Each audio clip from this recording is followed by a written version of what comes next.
गेल्या आठवड्यामध्ये मी उत्तर महाराष्ट्रामध्ये होतो. अख्ख्या रस्त्यावर वारकरी आहे. काल मी कर्नाटकमध्ये होतो. कर्नाटकमधून मी आलो. केहाळ भोज मार्गे आलो. पुढे अख्ख्या रस्त्यावर वारकरी आहेत. निळवराय म्हणतात की माझी या जातीचे मज भेटो कोणी, आवडीची दही फेडावं. आयुष्यात कोण भेटावं आपल्याला? ज्यांचे विचार सारखे आहेत अशी माणसं आपल्याला आयुष्यामध्ये भेटावं. म्हणजे संगत कुणाची आहे, आपली कुणाबरोबर चालतो आम्ही, त्याच्यावर आमचं आयुष्य ठरत असतं. असं म्हटलं जातं की ईश्वरानं दिलेल्या आयुष्याचं गंगाजल करायचं की गटाराचं पाणी करायचं, हे आपल्या आयुष्याची निवड करणं त्याच्यावर ठरत असतं. आम्ही ज्या अर्थी वारीमध्ये चालतो त्या अर्थी आम्ही आमच्या आयुष्याची निवड आपल्या आयुष्याचं गंगाजल करायचं यासाठी ठरवले. कारण परत जात असताना ईश्वराला सांगता येईल की बाबा तुझ्या सोबत होतो. आयुष्यामध्ये विवेक निर्माण व्हावा, थोडं तरी वैराग्यता प्राप्त व्हावी,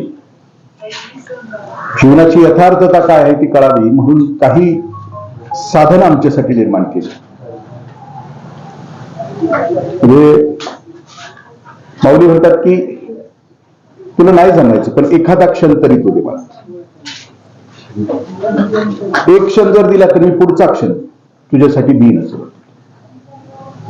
तरी तू गा ऐसे करी ययाठा प्रहारा माझारी, मोटका निमिष भरी तू दे तुझा, असं माऊली. मला तुला प्राप्त करायचं असेल, तुला नाही जमणार तर तुला जमत नसेल तर एखादा क्षण दे माझ्यासाठी. एक क्षण तू दिला तर मी तुझ्यासाठी आणखीन 4 क्षण देईन. तरी तू गायसे काय. दिवसाचे 4 प्रहर दिलेत परमेश्वरानं आपल्याला जगायला. दिवसाचे 3-3 तासाचे किती झाले? 8 प्रहर दिले. तरी तू गायचे 8 प्रहर, दिवसाचे 4 आणि रात्रीचे 4. त्या 8 प्रहरामध्ये तू 4 पुरुषार्थ करायला पाहिजे. जसं आयुष्याची व्यवस्था संतांनी केली की धर्म, अर्थ, काम आणि मोक्ष. आयुष्य जगत असताना पहिल्या 24 वर्षामध्ये तू विद्या संपादन कर. दुसऱ्या 48 वर्षामध्ये तू संसार कर, काम आणि अर्थ दोन्ही पुरुषार्थ कर. आणि शेवटच्या आयुष्याच्या नंतरच्या टप्प्यावर तू मोक्षाकडे चालला. पण मोक्षाकडे चालण्याची तुझी तयारी तुझ्या संसाराच्या आयुष्यामध्ये सुद्धा राहते. तू संसार करत असताना सुद्धा ही मोक्षाची तयारी तुझी सुरू असते. तसं दिवसाच्या 4 समजा दिवसाचे 4 प्रहर आहेत आणि रात्रीचे 4 प्रहर आहेत. रात्रीच्या 4 प्रहराची विभागणी ऋषींनी सांगितली आम्हाला की कशी असते. ज्या परमार्थाच्या वाटेवर चालतो त्यानं रात्रीचे 4 प्रहर कसे घालावावेत आणि जड जीव आमच्यासारखे संसारी जीव कसे घालवतात.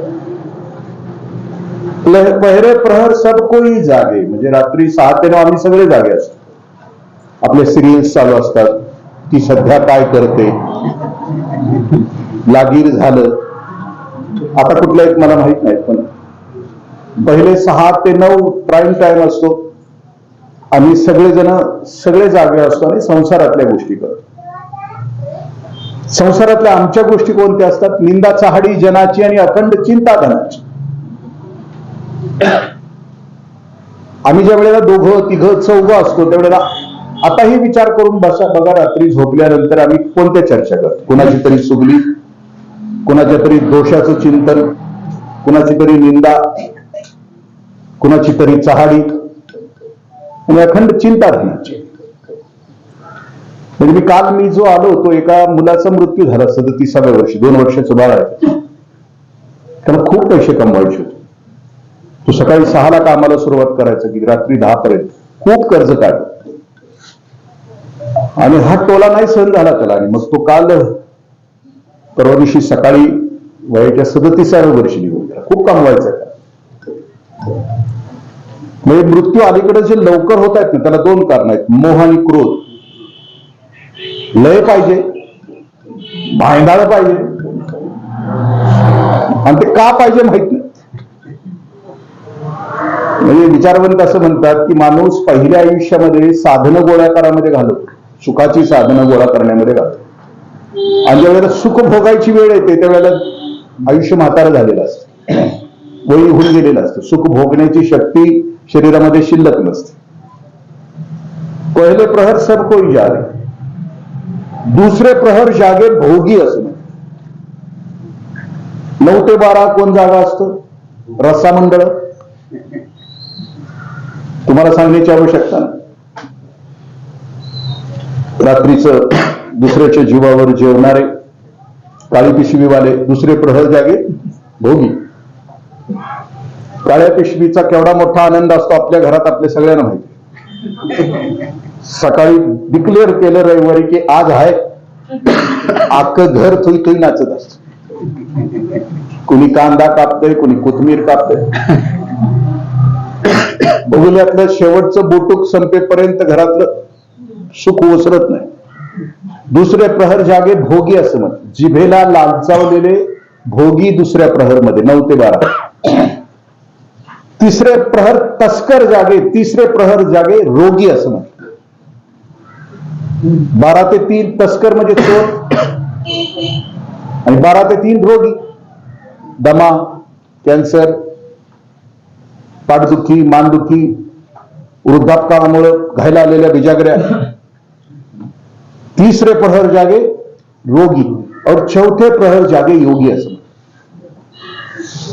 3 ते 6 ब्रह्ममुहूर्तावर ज्याला ईश्वराची प्राप्ती करायची ते सगळेजण जागे असतात.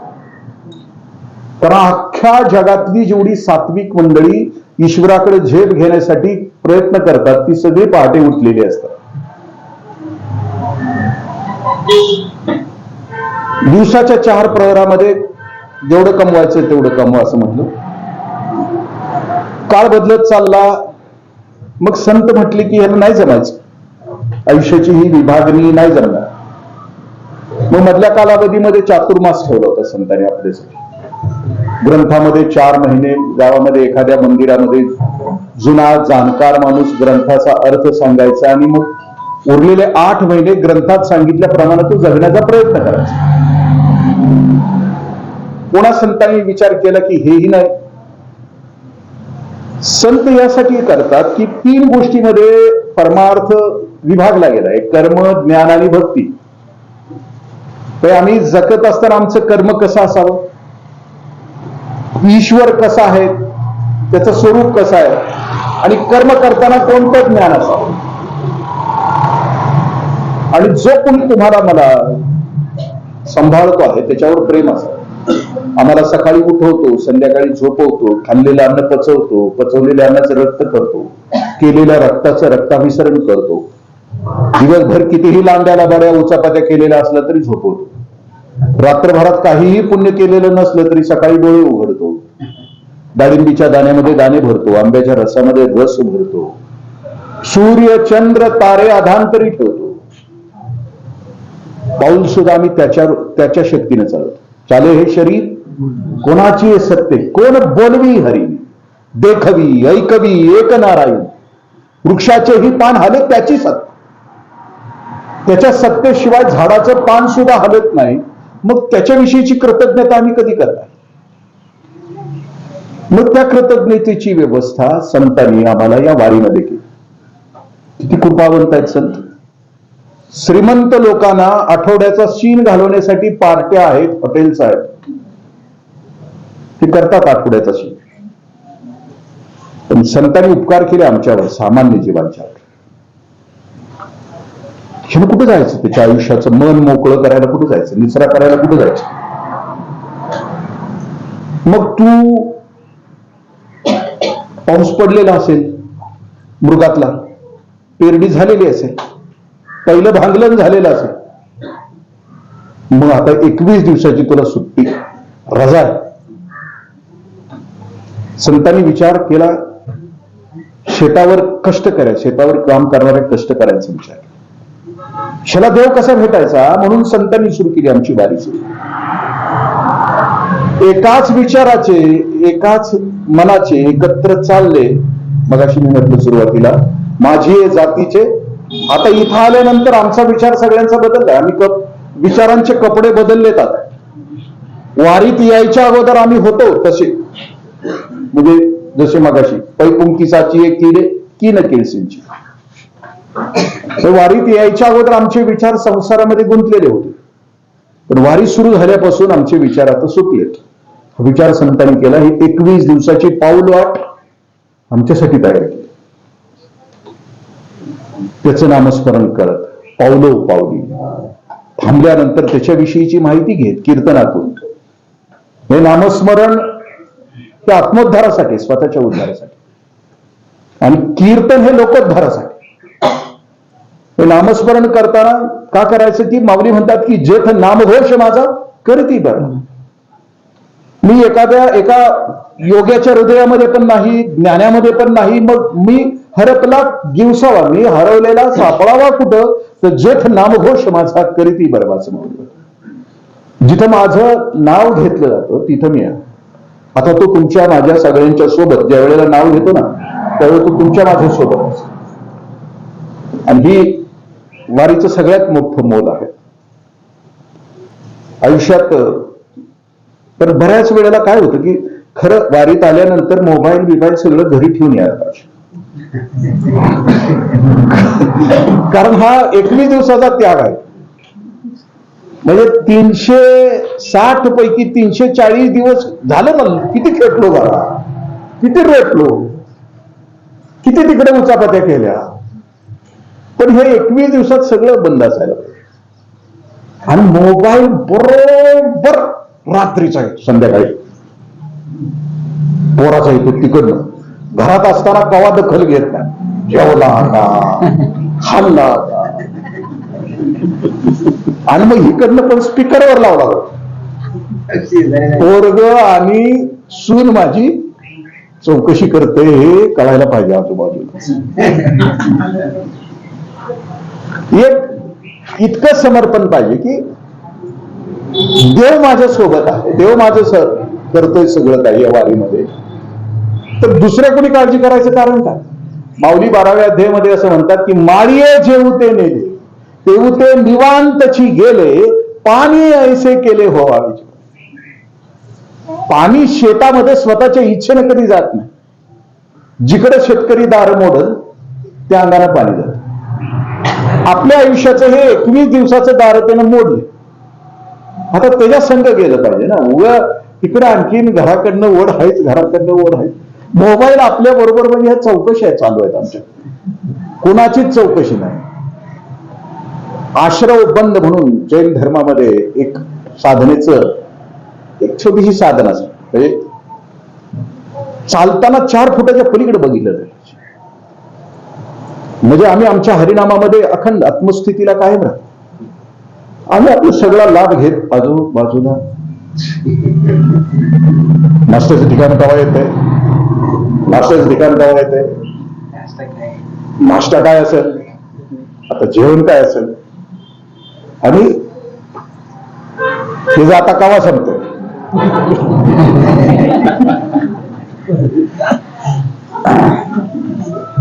अनेक प्रवास आहेत आयुष्याची. हा प्रवास सर्वश्रेष्ठ प्रवास आहे. वर्षात 21च दिवस आहे, पण लय भारी शिकवून जात. निसर्गाशी, व्यक्तीशी, देवाशी बरोबर घेत घेत कसं जायचं, जगायचं. म्हणजे ह्या प्रवासामध्ये पंढरीचा पांडुरंग परमात्मा हे आमचं ध्येय आहे. ह्या प्रवासाचं वैशिष्ट्य असं आहे की ध्येय जरी ते असलं तरी प्रत्येक चालणं आमचा उत्सव आहे. प्रत्येक पावलाला आनंद आहे, सुख आहे. हिंदीमध्ये शेर आहे, आयुष्यामध्ये ध्येय आणि रस्ता 2 गोष्टी. मंजिल मायने रखती है या सफर मायने रखता है. आयुष्यात ध्येय महत्वाचं आहे का आयुष्याची सफर महत्वाची. तो खूप छान असं म्हणतो, न मंजिल मायने रखती है ना सफर मायने रखता है, हम सफर मायने रखते. आमच्या सोबत आम्ही कोणाच्या सोबत प्रवास करतो, आम्ही कोणाच्या सोबत प्रवास करतो. इथं करोडपती सुद्धा आमच्या सोबत आहे आणि ज्याच्या झोपडीत 2 वेळची चूल पेटत नाही तो सुद्धा एकत्र आहे. इथं गुंड सुद्धा सोबत आहे आणि इथं अखंड हरिनामाचं जप करत ज्ञानेश्वरी गाथा पाठ केलेली सुद्धा आमच्या सोबत आहे. इथं भेद नाहीये कोणता. विष्णुमय जग वैष्णवांचा धर्म, खरा धर्म आम्ही 21 दिवस जगतो. इतकी सुंदर व्यवस्था संतांनी आमच्यासाठी केली आणि आम्ही त्या वाटेचे निर्मळ असे वाटे सोडवतो. 21 दिवसानंतर चंद्रभागेमध्ये पारणं फिरून परत संसारामध्ये येत असताना जी शुद्धता आम्हाला प्राप्त झाली, जी पवित्रता प्राप्त झाली, या साधनेनं आम्हाला जे काय दिलं, ईश्वरानं आम्हाला जे काय दिलं ते परत संसारामध्ये त्याच ताकदीनं आम्हाला जगता यावं, ही वारीची व्यवस्था. ही साधना आहे. साधना 2 प्रकारची असते. एक व्यक्तिगत साधना असते आणि एक सामुदायिक साधना असते. व्यक्तिगत साधनेमध्ये सकाळ संध्याकाळ हरिपाठ, मुखी हरिनाम, मुखी नाम हाती मोक्ष, ही आमची व्यक्तिगत साधना. अखंड खाता पिता उठता बसता हरिनाम माझं चालू आहे, माझी व्यक्तिगत साधना. तर आता जी आहे ती सामुदायिक साधना आहे. आम्ही सगळेजण एकत्र साधना करतो, एकत्र बसतो, एकत्र उठतो आणि मनामध्ये एकच विचार आहे पंढरीच्या पांडुरंगाचा. तो तुमच्याकडून घडवत आहे. बायको मागे लागली होती माझ्या येतो म्हणून. मी म्हणलं नको, पुरुषाची जात बेकार, त्याला एकट्यालाच पाहिजे असते.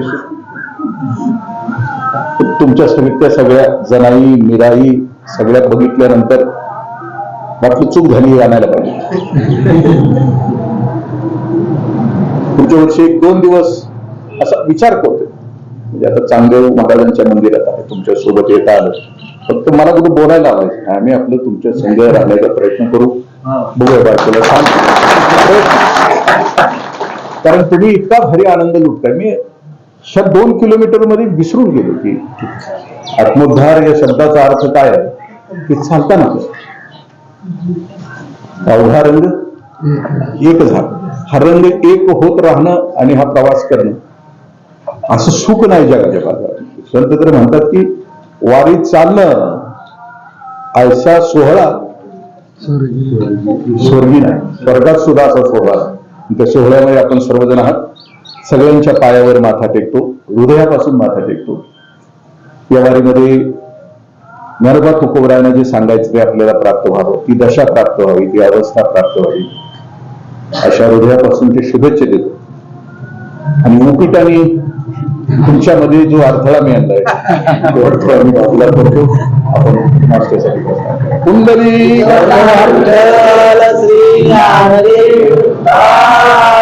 पंढरीनाथ भगवान की जय, ज्ञानेश्वर महाराज की जय, जगद्गुरु राम महाराज की जय.